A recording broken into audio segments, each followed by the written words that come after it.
How's it going, everyone? I'm going to be starting by looking at Narbonne in France, of all places.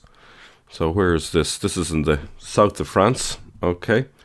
And if we look here, uh, Narbonne has the oldest known inscription relating to the Jewish presence in France. It is an epitaph for 3 children, and absolute proof of the Jewishness of the inscription is given by a 7-branch candelabrum and a short text in Hebrew, Peace on Israel.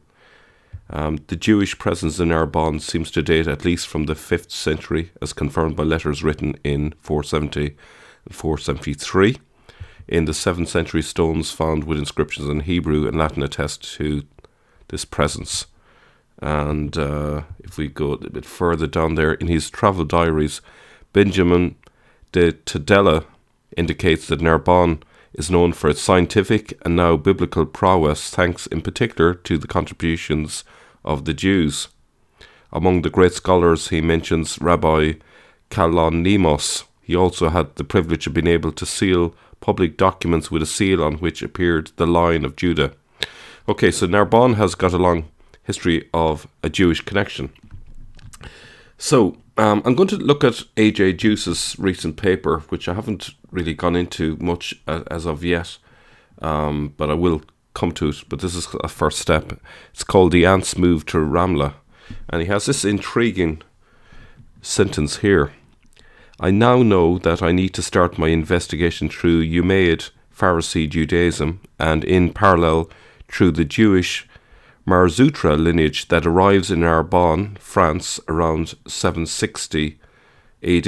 Now, were they invited there or did they get kicked out? Let's find out a little bit more about the Marzutra lineage.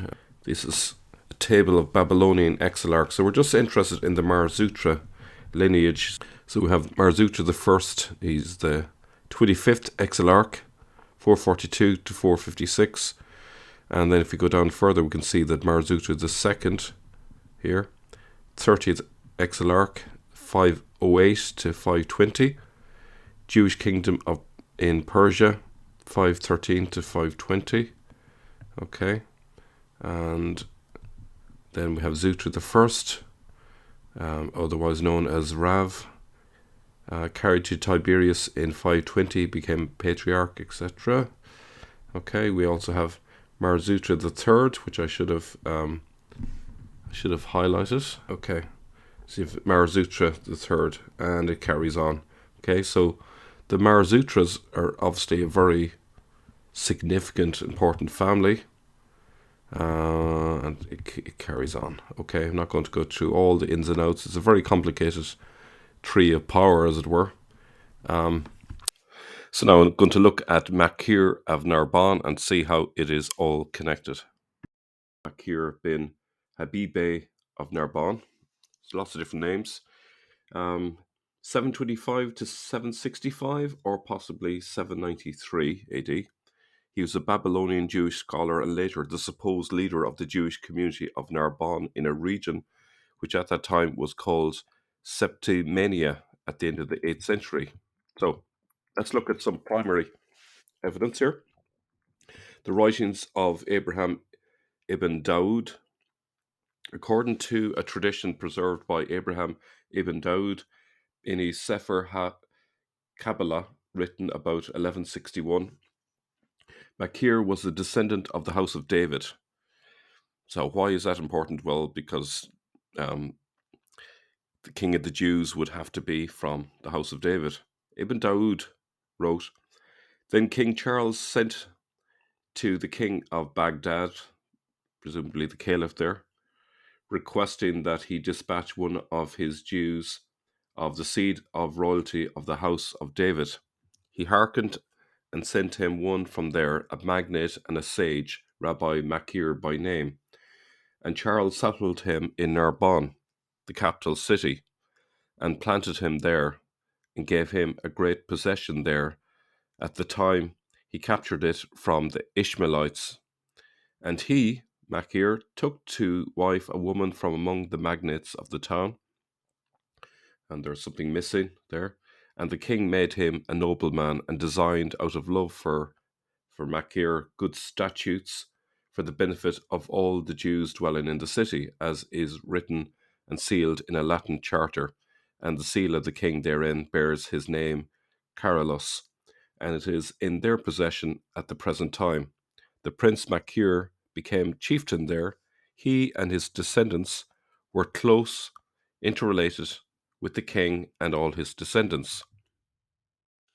Whatever Makir's Babylon origins claimed by his descendants, the relation between Makir and Charlemagne is legendary, the more famous king substituting for his father, Pepin, king of the Franks, who, in order to enlist the Jews of Narbonne in his efforts to keep the Umayyad Saracens at bay, granted wide-ranging powers in return for the surrender of Moorish Narbonne to him in 759.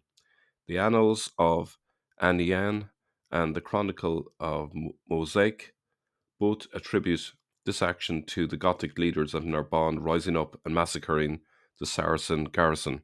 Pepin, with his sons Carloman and Charles, redeemed this pledge in 768, granting to Makir and his heirs extensive lands, an act that called forth an unavailing protest from Pope Stephen III. In 791, Charlemagne confirmed the status of the Jewish Principate and made the title of Nasi permanent. The Bakir family enjoyed for centuries many privileges, and that its members bore the title of Nasi, Prince. Benjamin of Tudela, who visited Narbonne in 1165, speaks of the exalted position occupied by the descendants of Makir, and the royal letters of 1364 also record the existence of a Rex Judaium, or King of the Jews, at Narbonne. So, was the presence of a Nasi meant to protect France from the Saracens originally? That's what it looks like. The place of residence of the Makir family at Narbonne was designated in official documents as Cortada Regis Judaium.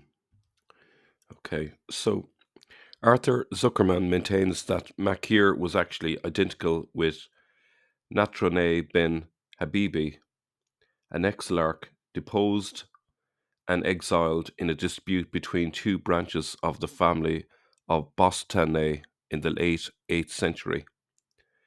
Zuckerman further identified Makir Natrone with Magario, Count of Narbonne, actually Viscount, and in turn with an Mary de Narbonne, who lived in the 12th century but whom heroic poetry makes father of William of Gellon, who died in 813. This William was subject of at least 6 major epic poems composed before the era of the Crusades, including Wilhelm by Wolfram von Eschenbach, who also in another work was a chronicler of the search of the Grail. Okay. The historical William, i.e., William I, Count of Toulouse, led Frankish forces at the fall of Barcelona in 803. The account of the campaign in Ermol Niger's Latin poem dates the events, as Zuckerman says, according to the Jewish calendar, and portrays William, again according to Zuckerman's interpretation, as an observant Jew. Count William was actually the son of the Frankish Count Theodoric, and in 806 became a monk. In another identification, Zuckerman concludes that Theodoric was none other than Makir, and that the well-documented descendants of Theodoric embodied a dynasty of Franco-Judaic kings of Narbonne, representing the union of the lineage of the exilarchs with the Carolinians. However, this underlying chain of identifications has been shown to be flawed, a negative opinion shared by other scholars, while the broader suggestions of a Jewish principality in southern France have likewise been disputed. Zuckerman's use of sources and analytical approach have also been criticised. Makir was actually identical with Natrone bin Habibi. Habibi, I believe it means love, so son of love, maybe. An exilarch deposed and exiled in a dispute between two branches of the family of Bostonais. So what is this Bostonais bit? Okay, so if we just go on here, it's also transliterated as Bostonais or Bustnais, was the first exilarch under Arab rule. He lived in the early to middle of the 7th century and died about 660. The name is Aramized from the Persian Bustan or Boston, meaning garden. Bostonais is the only Dark Age Babylonian exilarch, and we'll just go in here to see what else. Is the only Dark Age Babylonian exilarch of whom anything more than a footnote is known. He is frequently made the subject of Jewish legends. According to Massey Bet David, Bostonais was confirmed in his office as exilarch by the Caliph Ali no earlier than 656. The Caliph granted him the authority to appoint civil judges, etc., and to appoint civil judges and heads of the rabbinical academies at Sura, Pompedita, and Nahardia. Okay. Now, if we go back to the paper, if we look at this paper here, we can see that Bostonais are here. So the Bostonais is the first exilarch under Arab rule, as it were. Okay. And it carries on down this line here. So there was a dispute between two branches, and as a result, our friend got sent to Narbonne in France. Okay, so Narbonne, let's have a look at a Google map here for a second. And okay, I'm just going to have to zoom out. Okay. Right.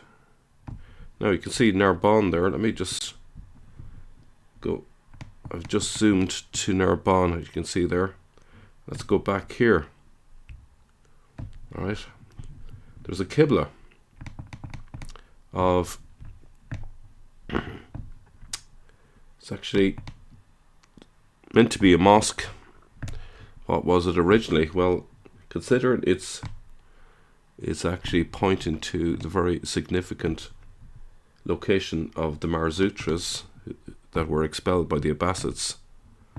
What we're going to see here is actually very significant, and the credit to this for this is to AJ Deus, who sent me this information. Let me see if I can zoom in a bit quicker. Apologies, I'm very slow with this. A few times I've tried this, and it's I've accidentally clicked out. Can you see what I'm seeing?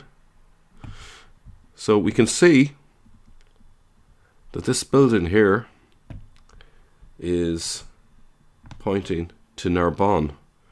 This is supposed to be a mosque. It was built in the 9th century, but it's demonstrating a very clear Jewish connection to one of the most important lineages, which is the Marzutras. Okay. So this confirms that the Jama mosque of Atigh is built in the 9th century. Okay. And the fact that it's pointed to the Marzutras confirms that this mosque was Jewish. Okay.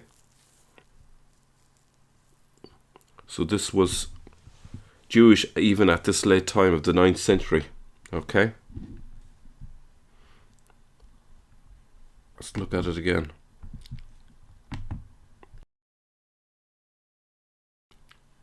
So we have a Qibla